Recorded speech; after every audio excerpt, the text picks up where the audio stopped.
The Galactic Council chamber erupted in chaos the moment Katniss hit the floor.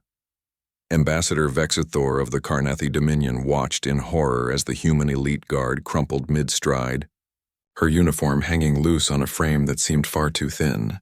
The medical scanner shrieked immediately, and within seconds, the emergency response team surrounded her unconscious body. "Severe malnutrition," the Etherian medic announced, his crystalline features flickering with concern. "Energy reserves at critical levels. She's been starving for weeks." Neo rushed through the council doors, his security badge still glowing from the rapid authorization override. As Katniss's partner in the Elite Guard program, he'd noticed her growing weakness but had attributed it to the stress of their assignment. Now seeing her collapsed form being loaded onto the med gurney, guilt twisted in his chest.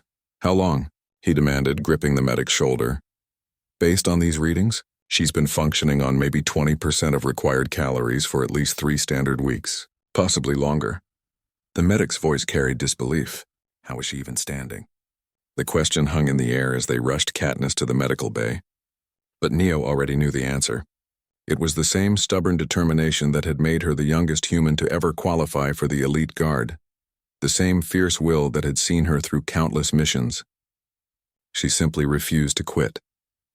Within the hour, Katniss regained consciousness to find herself surrounded by concerned faces, human and alien alike. But the expressions that caught her attention were those of Counselor Vexithor and his entourage of Carnathi warriors, the very predator species she'd been assigned to protect. "Why?" Vexthor's growling voice was uncharacteristically soft. "Why did you give your rations to our cubs?" Katniss tried to sit up, but Neo's hand gently pressed her back down. She sighed, knowing there was no point in hiding it now. "The environmental systems failed in the Carnathi quarters 3 weeks ago," she said, her voice hoarse. "The temperature dropped below minimum requirements for your species. Your cubs were burning calories just trying to stay warm. We filed the maintenance requests," Vexthor protested. "The station engineers assured us it would be fixed within days." "It was supposed to be," Neo interjected, having pulled the records. But there was a bureaucratic snafu. The replacement parts were rerouted to another station. The fix kept getting delayed. Katniss nodded weakly. "I saw the cubs shivering during my security rounds. They were eating their full rations but still losing weight. The Carnathi metabolism requires 30% more calories in cold conditions." She paused, catching her breath. "I calculated that my rations could supplement theirs. Humans can survive on much less for extended periods. We're endurance specialists." "You were slowly killing yourself," the Etherian medic said flatly. "I was buying time until the repairs were completed," Katniss corrected. "I had it calculated down to the day. I would have made it if the parts had arrived on schedule." The chamber fell silent. Ambassador Vexthor, a warrior who had seen countless battles and commanded fleets that had conquered star systems, found himself utterly speechless. In Carnathi culture, cubs were precious but also understood to be resilient. They were expected to endure hardship as preparation for their warrior lives. Yet this human, this supposedly fragile species without claws or natural armor, had nearly died to spare his people's young a few weeks of discomfort. "Your species confounds me," Vexthor finally said, his predatory eyes fixed on Katniss. "You have no natural weapons.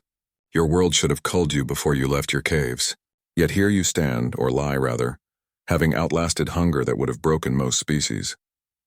And for what? For cubs that aren't even your own kind?" Neo stepped forward, his voice carrying the weight of human history. "That's what we do.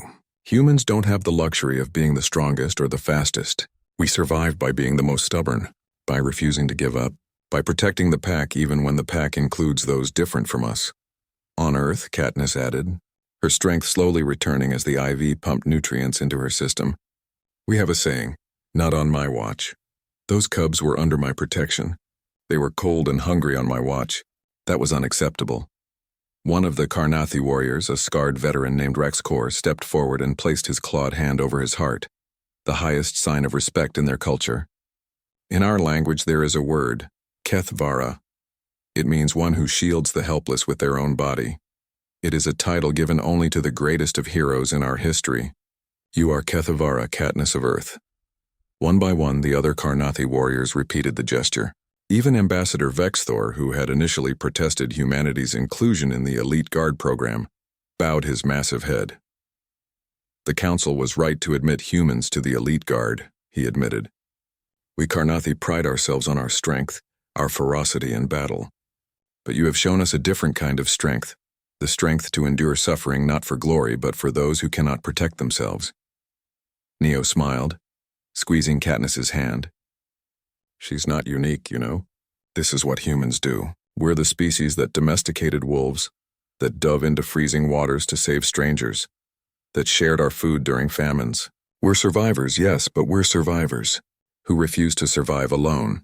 The environmental systems in the Karnathi quarters were repaired within 6 hours. A bureaucratic miracle facilitated by Ambassador Vexthor's newfound influence and urgency. The cubs, unaware of how close their protector had come to death, continued to thrive. As Katniss recovered over the following days, she received visitors from across the station. Species that had viewed humans as weak upstarts began to see them differently. The story spread through the Galactic Council like wildfire, the human guard who had starved herself to feed predator cubs. It became a turning point in humanity's relationship with the galactic community. They began to understand what Neo had tried to explain, that humanity's strength wasn't in their claws or their armor or their natural weapons. It was in their absurd, stubborn, inexplicable willingness to sacrifice for others, even when it made no logical sense, especially when it made no logical sense, because that was what humans did. They protected the pack. They refused to give up. They endured, and sometimes in the cold darkness of space, that made all the difference. When Katniss finally returned to duty 2 weeks later, she found her quarters filled with gifts from the Karnathi delegation, including a ceremonial blade inscribed with the word Kethvara. But the greatest gift was waiting in the common room. The cubs themselves, now warm and well-fed, who tackled her with affectionate enthusiasm the moment she entered. Neo watched from the doorway, shaking his head with a smile. You know they're going to follow you everywhere now, right? Katniss laughed, the sound stronger than it had been in weeks as the cubs purred around her. Good. Someone needs to make sure they're eating properly. Humanity, fuck yeah, Neo muttered under his breath, his pride in his partner and his species swelling in his chest. Indeed,